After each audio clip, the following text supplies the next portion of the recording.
Hey guys, Aaron Cybertron Zeng here, and today I'm back with another episode of Road to Ranked, where I climb the online VGC 17 ladder and provide live commentary as I go. I'm going to be finishing up my time with my team from the Oregon Regional Championships. I'll probably use it for one last episode tomorrow and then switch to a new team on Wednesday. So sorry for the delay in switching teams, but it's been taking me a while to get some new stuff in game. Hopefully you guys don't mind the delay, and if you are interested in this team, you can check out the team QR code in the description below. So if you want to try it out on BattleSpot, feel free to do so.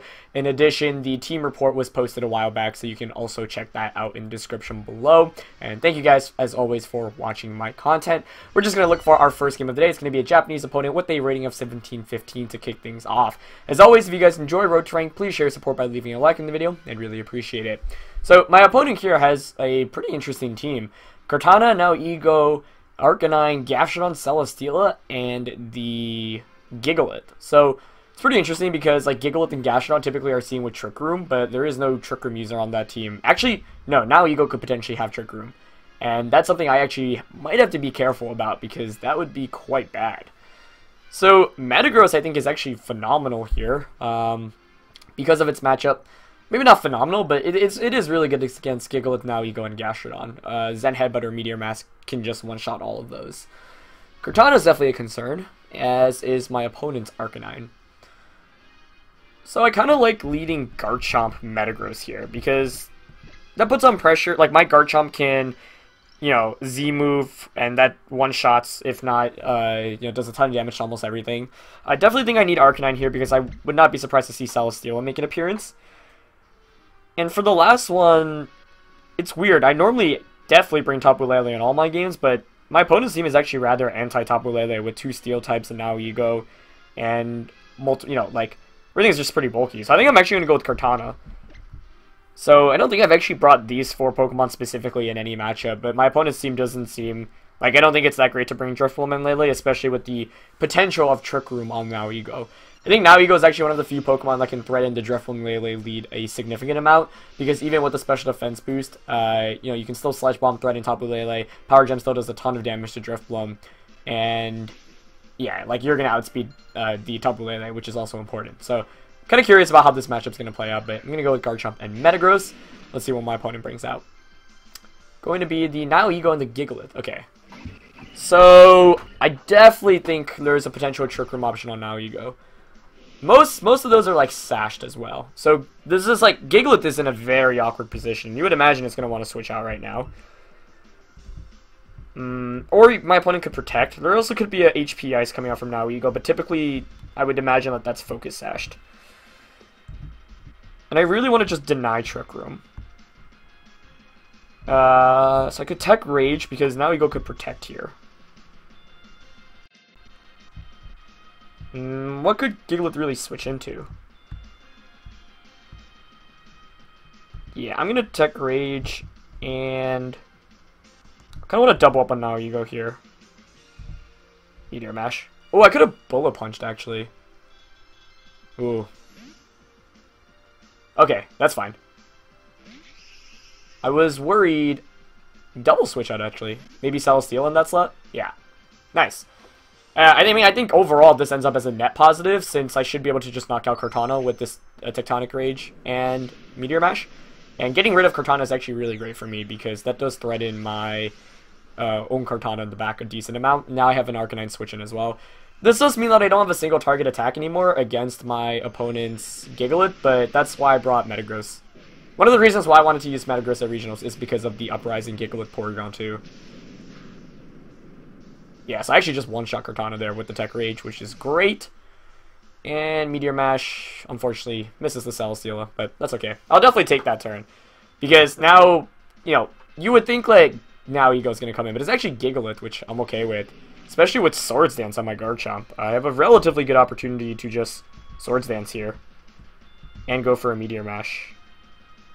Onto Gigalith, yeah. Because I've got Cortana in the back, so once I get a Swords Dance up, and the Protect there on Gigalith's relatively obvious, but might as well just play it safe right now.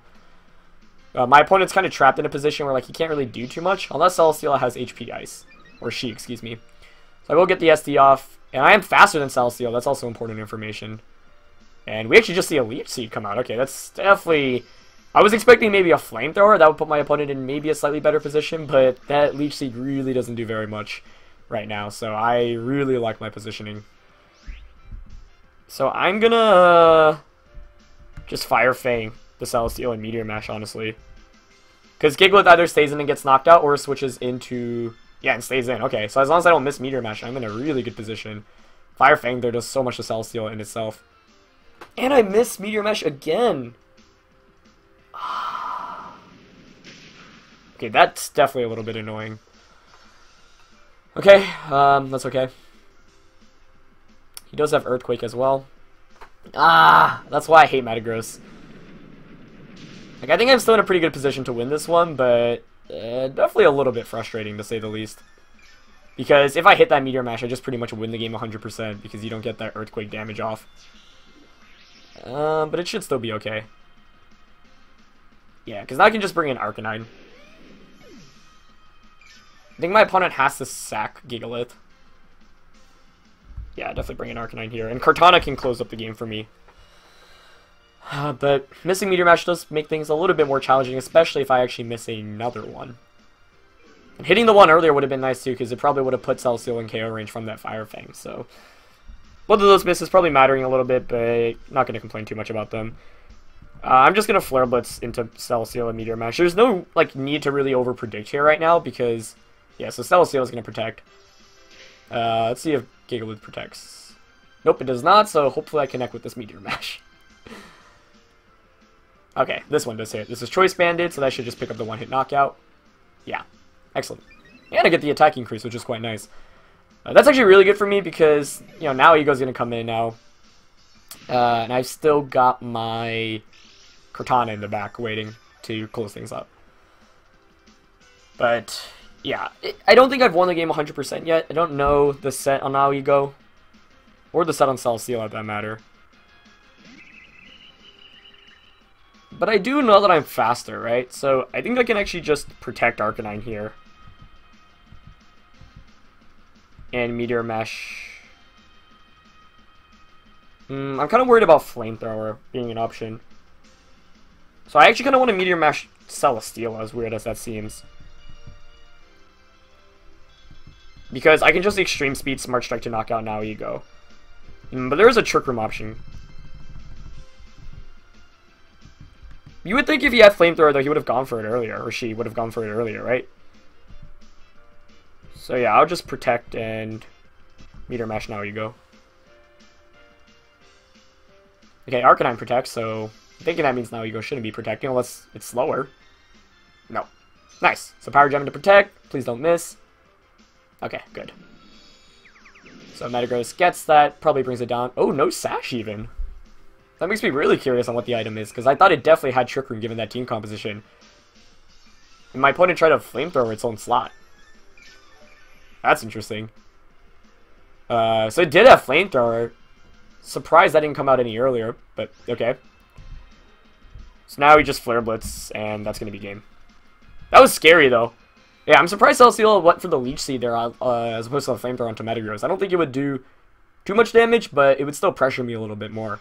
And no Protect on that Now Ego or Focus Sash, which I was really surprised by. But we do end up getting the win for the first game of today. And I'm glad because a lot of people were like, why do you have Metagross on this team? And, like, it's very specific team comps where it's helpful against. But, for example, one of my games at Regionals that I went up against a team that had Stoutland and Gigalith. And Stoutland, is a problem because it gets that speed boost, and Gigalith can just one-shot my Drifbloom. So, leading Metagross was immensely helpful against a lead like that, because Meteor Mash and Zen Headbutt with the Psychic Terrain pressure in the back just put on so much pressure. So that's part of the reason why I like Metagross on this team. Metagross is also just one of my favorite Pokemon in this format. Oops, didn't mean to save it there. But, yeah, Porygon, like, you have to obviously check Metagross's threats. For example, Arcanine is such a big deal, but Garchomp with the Z-move just causes so many problems for those Arcanines. Other examples of threats to Metagross, Garchomp, and this team. I think this team definitely could have about... It's not, like, the best against other Garchomps because I am slower Chomp, but with Willow's pressure from Drifloom, Moonblast being able to one-shot Garchomp, Intimidate with Arcanine, and my Z-move Garchomp with Adamant, which has a really good chance of one-shotting other Garchomps, it's not like I have the worst matchup. But that's why you don't see me bring Metagross too much, because against a lot of like more meta standard teams, you know, Garchomp and Arcanine are everywhere. But it helps out immensely against very specific matchups, such as the one you just saw, against a lot of Trick Room matchups like Porygon, Gigalith, and helps out just in general, like, against very kind of random things, right? Like, going into regionals or tournaments in general, you always want to have a team comp that you feel can beat not only like top players and like more standard team comps, but also can give you a very good chance of beating anything you run into, whether it's complete gimmick teams or teams that are somewhat standard but also have some surprises. Like, you want to have all the tools at your resources, and having multiple lead combinations and, you know, kind of not autopilot, I want to say, but ways to play with your team is always important. So with this team, you know, you lead Drifloon and Lele a lot, but having Lele and Metagross as a way to just power through teams is really great as well, and that definitely helps out. You know, I think like tournament play is something like, there's a lot that goes into preparation for it in terms of team building, and sometimes you might end up bringing a team that's like super meta standard, but like doesn't have, and then is kind of weaker to kind of random strategies. So yeah, just some of my thoughts on that. But we're going to find a 17-11 rated opponent for our next opponent of the day, rocking the classic Kartana Arcanine Tapu Fini core, but also having a Togedemaru, a Mimikyu, and a Gigalith. So let's see. Metagross actually could be decent here again, but I don't know what the Mimikyu set is, and that's always kind of the biggest problem. I don't like Drifloon Lele here as a lead, so I might not go with that again. If you are wondering how to beat Drifloon Lele, you know, Tapu Fini is a starting point because of the terrain. One of the tricky things always is, like, is my opponent going to lead with Tapu Fini, though? I think I kind of like Garchomp and Kartana here as a lead, because that can pressure my opponent for super effective damage on anything. Trick Room is definitely the thing I have to be most aware of, though. But if there is a Trick Room option, you can just Sacred Sword or Leaf Blade and Tectonic Rage. However, Arcanine could put a stop to that. I think I actually definitely need Metagross here because it walls the Gigalith a decent amount. And for the last one, I really want to bring my Arcanine because that shuts down so much, but Lele is like better offensively. But I think Arcanine you can make a case for. Yeah, I have enough resources offensively. Although that means dealing with my opponent's Arcanine is going to be really difficult, I think. But I think that still warrants me bringing Arcanine. Does it? Actually, I ran out of time there. I think I probably would have brought Tapu Lele over it. But we'll see. You can make a case for both of them here, I think. So it's kind of weird, yeah. Both games today I'm not bringing Drifloon, but that's because, you know, people are slowly adjusting to Drifloon Lele, and I think if you're, you know, planning on competing at a tournament anytime soon, or just trying to build a VGC team, you know, you definitely have to have answers against Drifloon. But we see Mimikyu Kartana. Okay, so that lead makes some sense to me. The only issue is I don't know what kind of set this Mimikyu is. So I have a bunch of answers here, right? I can switch into Arcanine. I really want to just Z-move and Smart Strike into Mimikyu. And I think I'm going to go for that.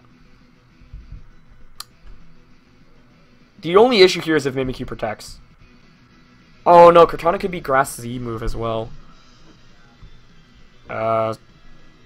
Because of that option, I actually have no idea what to do here then. I think he's going to have the Z move too, looking at the team. Although Gigalith could have it as well. I mean, I could double protect here. Or I like the idea of actually switching into Arcanine and protecting. Now, this can all go downhill if Kartana switches into Gigalith and Trick Room goes up, but Kartana's staying in since Garchomp switches out first. So I think this is kind of my safest option. Even if Trick Room goes up, I still have Metagross in the back, and even Kartana deals with Gigalith decently well. So yeah, I didn't double up there because I feared the Grassium Z move. But we just see Sacred Sword come out. Okay, that's also fine with me. And a Play Rough.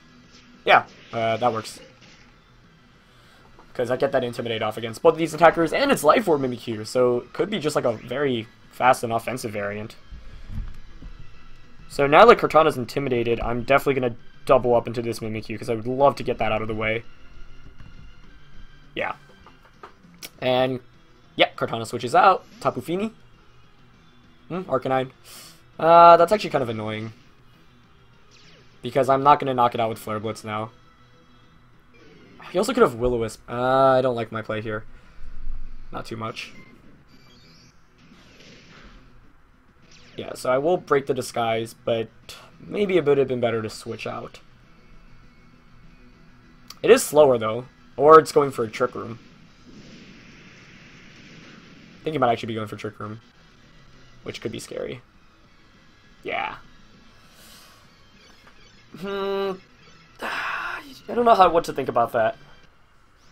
Because my Arcanine should be outspeeding Mimikyu, and it's Life Orb, so another Flare Blitz shall knock it out. The issue is this Arcanine on the field right now. I think I'm going to double protect this turn to stall out a turn of Trick Room. I don't want Gigalith to sweep me under Trick Room, although I suppose it's not in a prime position to do that. Maybe I should have attacked here, because I see... Yeah, Mimikyu's going to switch out. That was kind of obvious. Into... Oh, but there's no Gigalith. Actually, that's probably better for my opponent that there's no Gigalith. I could have committed in Flare Blitz and Leaf Bladed, but that actually wouldn't even knock out Tapu Fini, so... But the awkward thing is I only stall out one turn of Trick Room, and now I have to switch out. We just see Flare Blitz. Yeah. So, here's the predicament, right? I've got Garchomp in the back, and Garchomp would love to switch in right now. Like, I don't want to take a Flare Blitz on the Kartana slot, but my opponent could Flare Blitz and Moonblast there. And we've seen Kartana on my opponent's end. I could double switch here. But this is so risky.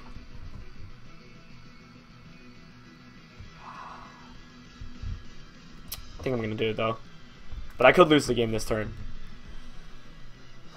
Basically, my goal is to stall out Trick Room right now. But I think I played too passive last turn, because I knew that Arcanine should outspeed Mimikyu, so I had an opportunity to just catch the Tapu Fini switch in. Or a Gigalith switch in, per se. Okay, but it goes for Muddy Water and not Moonblast, which is really good. So I actually have Explosion, and I might actually just go for that next turn. Flare Blitz. Is that going to Metagross? Okay, Garchomp, good. Think that might be Specs Fini based off that damage output, but I'm not entirely sure. I think I might actually explode here. Oh, wait. Oh, this isn't the right Metagross! Oh, feels bad, man. Oh, that's actually so sad. Yeah, the... I switched Metagross is the one I used at Regionals had Explosion. Okay. Well, Arcanine's the biggest threat to my... Tapu Fini. No, sorry, to my... Kartana.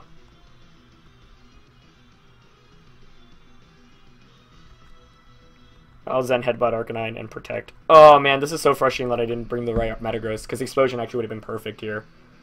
Especially because neither of his Pokemon protected. Unless he's slower anyway. Oh, he actually is slower. Wow.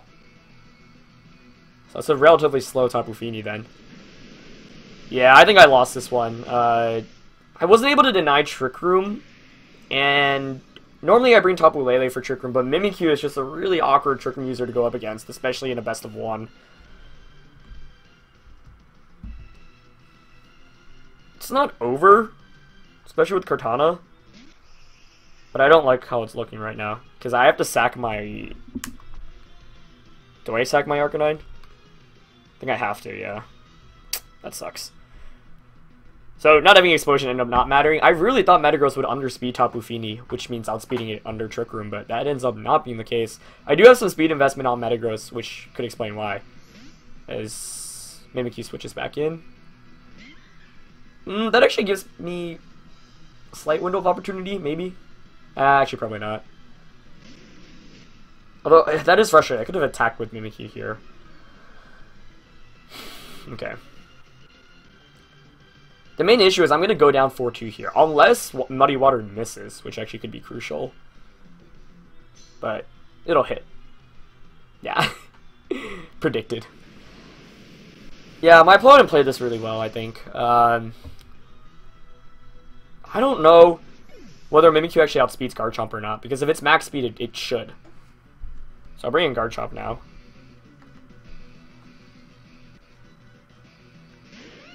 And I think I'm just going to...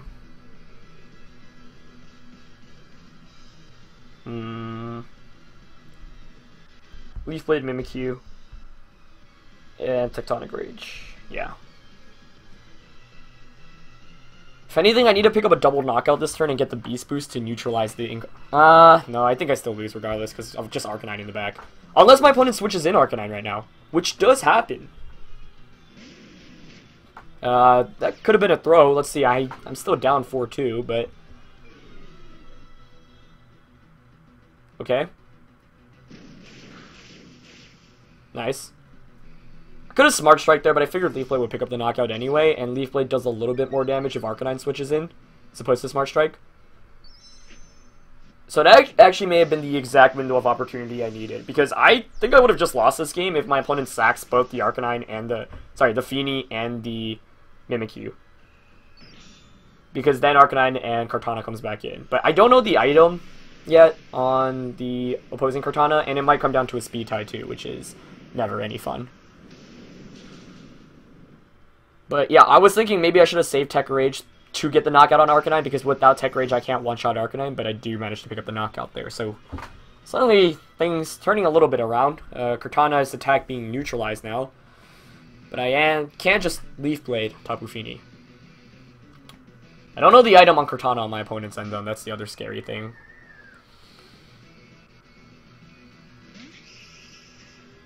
But the thing is, once I get the Beast Boost, if Kartana targets my Garchomp with the Leaf Blade, then I should just be able to Fire Fang. Sorry, a Sacred Sword at +1 should be able to knock it out. And I want to conserve my Sash right now, so I'm actually just going to Leaf Blade Tapu Fini and Fire Fang, I think. But the issue is if this is bulky Fini. But that Muddy Water did so much damage, I'm inclined to think it's Specs. Maybe Specs like max special attack, max HP. This is going to be really close. But, yeah, that's why you don't give up. I don't know. Like, even though that was down 2-4, I still had an opportunity to win. And it really comes down to this turn, I think. Okay, so Sacred Sword goes on to Kartana. Okay. Does Leaf Blade knock out Tapu Fini? If it does, I just win the game. Or I should. I could still miss Fire Fang. Oh, please connect. And I'm thinking maybe it's Scarfed, but I don't know. Oh, it hits. Okay, that's bulky enough that I think it's Assault Vest. So it still comes down... I need a... If I win the speed tie, I win. If I don't miss Fire Fang, I also win. So, odds are now in my favor. Please. He gets the Sacred Sword off. I could have Earthquake there, but he could have detected. If I miss Fire Fang now, I'd be so sad. Please. Okay. Oh, wait, no, I was intimidated. So, Fire Fang... Yeah, he could have just been Scarfed. I was assuming Assault Vest, and given... And I was like, oh, because it's AV, it doesn't have Protect, so I could... if I'm assuming it doesn't have Protect, then I probably should have just Earthquake there. That was scary, because I still could have lost there. Given like Kartana... I mean, Kartana outspeeded me both times. I went for Sacred Sword turn 1 in the first turn as well, so I'm thinking maybe it was Choice Scarfed, but I can't say for sure. Either way, that was a really intense game. Honestly, I think I should have lost that one. If my opponent just sacked Fini and Mimikyu at the same time, then Arcanine and Kartana comes in, and all you have to do is attack with your Kartana onto my Garchomp with the Leaf Blade, and Arcanine just beats my Kartana. So, yeah. I mean, I was playing at that point just hoping for something to happen, and my opponent actually, I think, made the one move that allowed me to win that one. But that was not a game I really should have won, because my opponent played pretty well for the first half of the game. And that's why, like, even if you're up 4-2 in Pokemon, you need to consider every turn, because turns like that where, you know, opponents can just throw the game. I actually remember someone commented, I saw in the comment section the other day, where it was like, wow, it seems like a lot of your, even the high-rated opponents, like, throw a lot of the games when you play against them. And honestly, that's a really important skill in Pokemon, like being able to close out games, because a lot of people are able to get surmountable leads, and a lot of the times, like, you'll be in positions where if you played the endgame correctly, you have it won pretty much 100%, or like a very, very high percentage. But a lot of people, like, don't consider the late game, and like one wrong switch, that's all it takes for someone to get back into that game. And I knew my end game was winning the game with Kartana and Garchomp, and my opponent, you know, was in a position where I'm pretty sure, because Tapu Fini was Spexed as well, was able to just get that clean knockout with Leaf Blade and then force the 2v1 position. So that was really intense, but we were able to come out with the W in the end, and that's why you don't give up in Pokemon. But definitely a really tricky matchup. Like, a lot of the times in best of one, you know, and the way team building goes, like, some matchups just become very difficult if you don't know their sets and items, and especially something like Mimikyu there, that was pretty tricky. So I was saying, okay, this is probably going to be pretty difficult for me, and like I'd feel more comfortable in a best of 3, but I'll still try my best, and my opponent did set up really well. The slow Tapu Fini caught me off guard as well, but ultimately, you know, found a way to win, and had to hope for my opponent to make a mistake, but that ended up being the case, so that's why you don't give up in Pokemon. Anyway, that's going to be it for this episode, guys. I hope you guys enjoyed. As always, please share your support by leaving a like in the video if you did, and I'll catch you guys next time. Thanks for watching, and peace.